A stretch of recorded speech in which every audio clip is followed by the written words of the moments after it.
Hello everyone, welcome to ಮನೆ ಅಡುಗೆ. ನಾನು ಸೌಂದರ್ಯ. ಇವತ್ತಿನ ವಿಡಿಯೋದಲ್ಲಿ ಮೈಸೂರು ಪಾಕನ ಪರ್ಫೆಕ್ಟ್ ಅಳತೆನಲ್ಲಿ ಯಾವ ರೀತಿಯಾಗಿ ಮಾಡ್ಕೊಳ್ಳೋದು ಅಂತ ಹೇಳ್ಬಿಟ್ಟು ತೋರಿಸ್ಕೊಡ್ತಾ ಇದ್ದೀನಿ. ಮೇಲ್ಗಡೆ ಲೇಯರ್ ಸ್ವಲ್ಪ ಯೆಲ್ಲೋಯಿಶ್ ಆಗಿ ಒಳಗಡೆ ಸ್ವಲ್ಪ ಡಾರ್ಕ್ ಆಗಿ ಬರಬೇಕು. ಈ ರೀತಿ ಬಂದರೆ ನಮಗೆ ಪರ್ಫೆಕ್ಟ್ ಆಗಿದೆ ಅಂತ ಹೇಳ್ಬಿಟ್ಟು ಈ ರೀತಿ ಬರಬೇಕು ಅಂತ ಅಂದರೆ ಮೆಜರ್ಮೆಂಟ್ನ ನಾವು ಕರೆಕ್ಟಾಗಿ ತಗೊಳ್ಬೇಕಾಗುತ್ತೆ.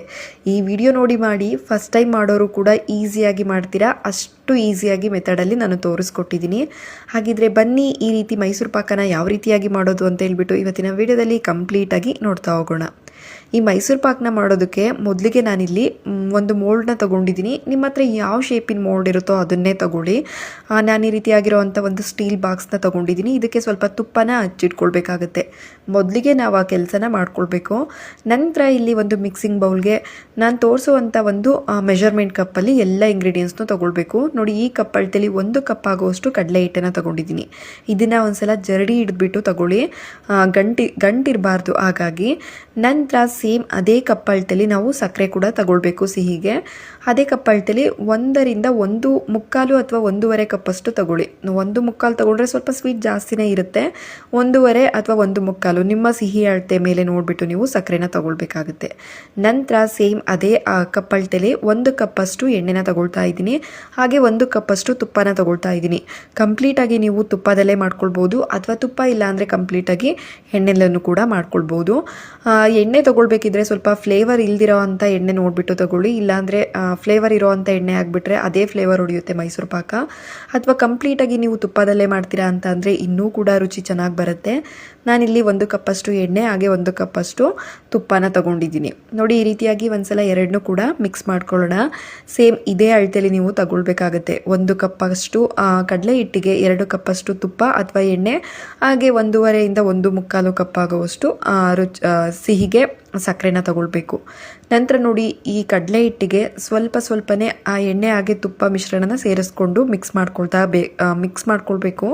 ಗಂಟಾಗಬಾರ್ದು. ಆ ರೀತಿಲಿ ನಾವು ನಿಧಾನವಾಗಿ ಈ ರೀತಿ ಮಿಕ್ಸ್ ಮಾಡ್ಕೊಳ್ಬೇಕು. ಈ ವಿಧಾನದಲ್ಲಿ ನೀವು ಮಾಡಿ ಫಸ್ಟ್ ಟೈಮ್ ಮಾಡ್ತಿದ್ರು ಕೂಡ ಚೂರು ಕೆಟ್ಟೋಗೋದಿಲ್ಲ, ಅಷ್ಟು ಪರ್ಫೆಕ್ಟಾಗಿ ಬರುತ್ತೆ ಅಂತಲೇ ಹೇಳ್ಬೋದು.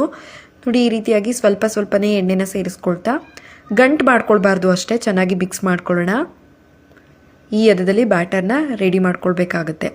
ನಂತರ ಬಂದುಬಿಟ್ಟು ಇವಾಗ ನಾವು ಫಸ್ಟು ಸಣ್ಣ ಒಲೆಯಲ್ಲಿ ತುಪ್ಪ ಮತ್ತು ಎಣ್ಣೆ ಮಿಶ್ರಣನ ಕಾಯಲಿಕ್ಕೆ ಇಟ್ಕೊಳ್ಬೇಕಾಗತ್ತೆ.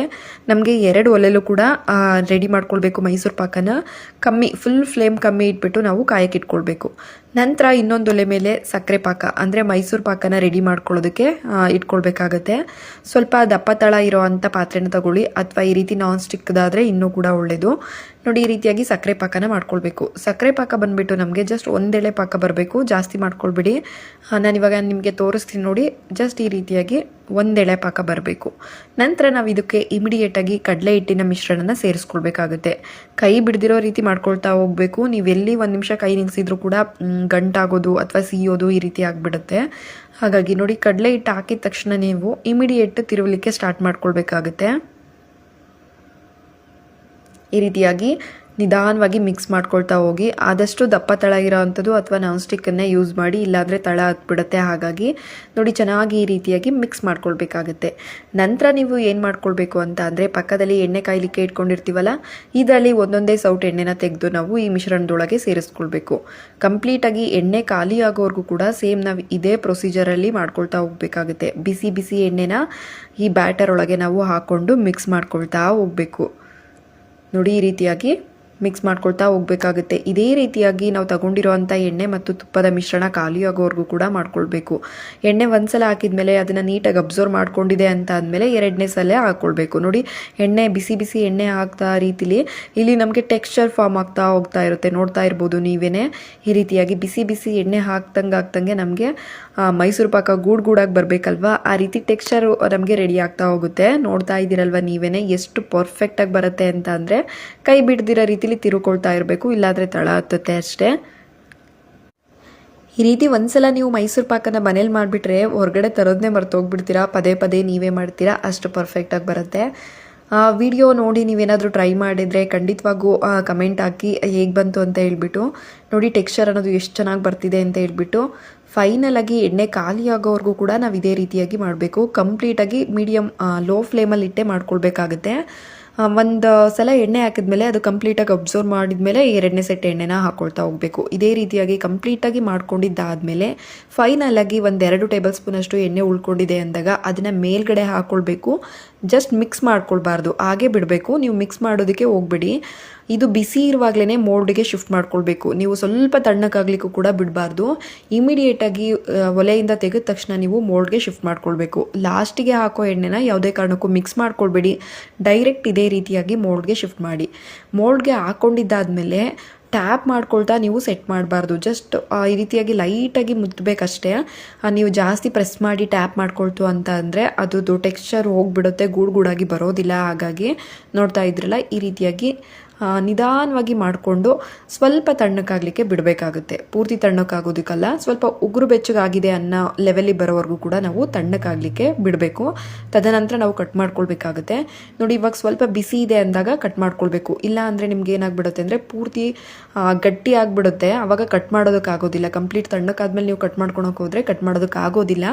ಹಾಗಾಗಿ ಸ್ವಲ್ಪ ಉಗುರು ಬೆಚ್ಚಗಾಗಿದೆ ಅಂದ ಟೈಮಲ್ಲಿ ನೀವು ಕಟ್ ಮಾಡ್ಕೊಳ್ಬೇಕಾಗುತ್ತೆ. ಕಟ್ ಮಾಡಿ ಇಟ್ಕೊಂಡ್ರೆ ನೀವು ಡಿಮೋಲ್ಡ್ ಮಾಡುವಾಗ ಈಸಿಯಾಗಿ ಬಿಡಿಸ್ಕೊಳ್ಬೋದು. ಹಾಗಾಗಿ ನೋಡಿ, ನಿಮಗೆ ಯಾವ ಶೇಪಲ್ಲಿ ಯಾವ ಸೈಜಲ್ಲಿ ಬೇಕು ನೋಡಿಬಿಟ್ಟು ನೀವು ಕಟ್ ಮಾಡಿ ಬಿಡಿ. ನಂತರ ಇದನ್ನು ಕಂಪ್ಲೀಟಾಗಿ ಕೂಲಾಗಲಿಕ್ಕೆ ಬಿಡೋಣ. ನೋಡಿ, ಇವಾಗ ಇದು ಕಂಪ್ಲೀಟಾಗಿ ಕೂಲಾಗಿದೆ. ಇವಾಗ ಇದನ್ನು ಬೇರೆ ಒಂದು ಪ್ಲೇಟ್ಗೆ ನಾವು ಶಿಫ್ಟ್ ಮಾಡ್ಕೊಳ್ಳೋಣ. ತುಂಬ ಪರ್ಫೆಕ್ಟಾಗಿ ಬರ್ತಿದೆ. ನೀವು ಕಲರ್ ಆಗಿರ್ಬೋದು, ಟೆಕ್ಸ್ಚರ್ ಆಗಿರ್ಬೋದು, ಎರಡೂ ಕೂಡ ಚೆನ್ನಾಗಿ ಬರುತ್ತೆ. ನಾನು ನಿಮಗೆ ಅದನ್ನು ಕಟ್ ಮಾಡಿಬಿಟ್ಟು ತೋರಿಸ್ತೀನಿ ಯಾವ ರೀತಿಯಾಗಿ ಬಂದಿರುತ್ತೆ ಅಂತ ಹೇಳ್ಬಿಟ್ಟು.